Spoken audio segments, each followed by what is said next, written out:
Have you ever tried to quit weed before and failed? And be honest. See, a lot of people have no problem with weed, and if that's you, this video is probably not for you.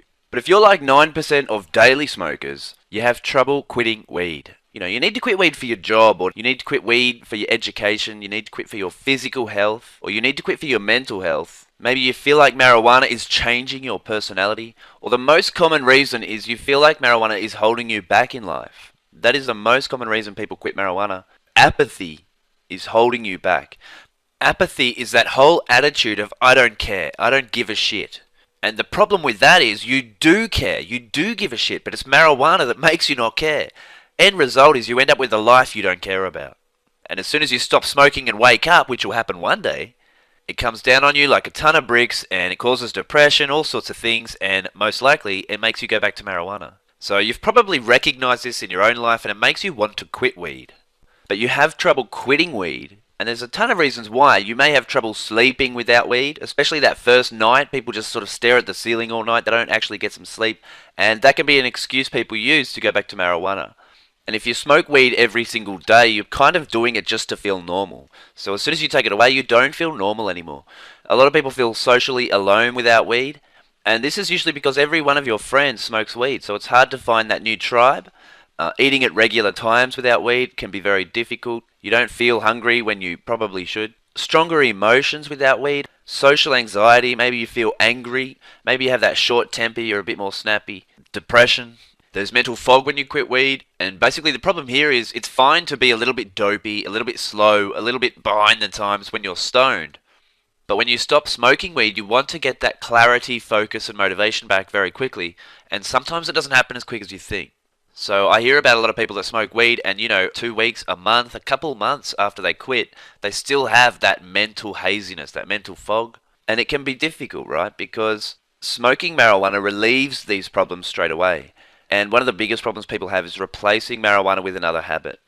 If you have a compulsive, addictive personality, that can be the reason you've got this marijuana problem. But you actually need to replace a marijuana habit. You can't just quit something that you feel psychologically addicted to. And it's really important that you don't replace marijuana with something worse, like alcohol, cigarettes, or any other harder drugs.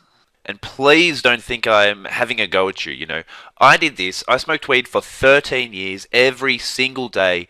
I also sold weed. I was the guy with weed. So if I didn't have it, nobody had it, right? And it didn't cost me anything. So I just developed this massive marijuana habit. And it was only when I tried to quit that I realized I couldn't.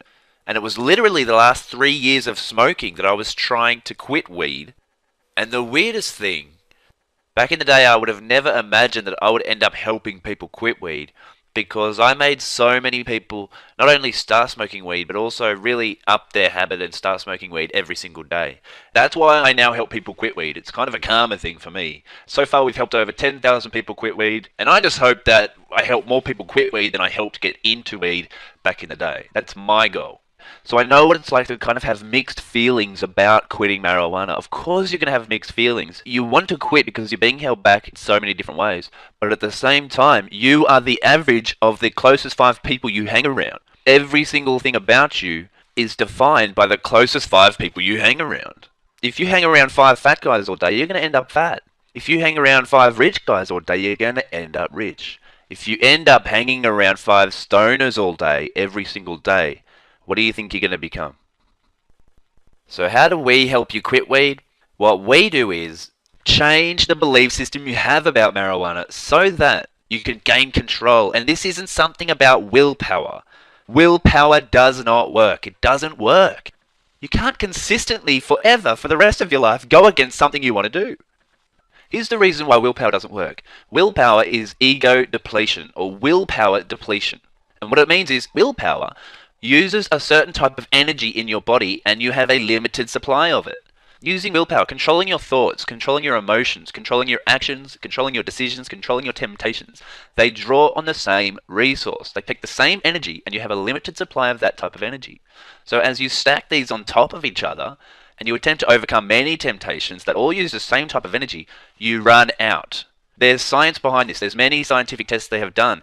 For example, after people resist temptation, they are more likely to give up on a difficult puzzle. Why? Because they feel more stressed and they are less happy. We're also not going to use the technique of avoidance. It's easy to smoke weed if you have no weed, but you can't use the avoidance tactic. Eminem says, marijuana is everywhere. Where were you brought up? You know, a lot of people write to me saying, Seb, I just need to move to another city for 3 months, or go on holiday for 6 weeks, or whatever they say. But that's escapism. It's not going to work because you cannot avoid marijuana for life. You know, I've often said when I smoke weed, you could drop me in any city in the world, and probably that day I'll find some weed. I don't even think a language barrier could have stopped me when I smoked weed. What else is stopping you? Well, if you're still brainwashed by all your stoner buddies and you think marijuana has no physical symptoms when you quit, allow me to clarify it. Marijuana is psychologically addictive, but it's stronger than your average psychological addiction because it changes your mental state instantly and reliably. It is not very physically addictive. But the reason it's so difficult to quit for some people is because it gives you physical symptoms when you quit. You know, do you have trouble sleeping when you quit marijuana? Do you have trouble eating at regular times when you quit marijuana? These are the physical symptoms that sometimes people use as excuses to go back to marijuana. So if you have trouble quitting weed, you need to deal with the psychological addiction. But there's also this physical side, and you can overcome the physical side if you flush your body of the built-up metabolites of marijuana. And a marijuana detox is the easiest way to deal with physical symptoms when you quit. So if you would just like to quit weed and move forward in your life, get ahead with all these things that marijuana is stopping you from doing, whether it's putting a ceiling on your income, or whether it's halting you in your career or your education, or your relationships are just shallow and limited.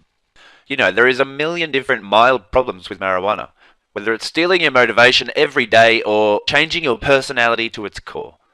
If you're having trouble finding the damn keys, if you're one of these forgetful sort of people and that's your reputation and that's who you've become, I want you to not worry about it. As soon as you stop smoking marijuana and it's out of your system, your memory will bounce back to 99% of what it was before you started smoking weed.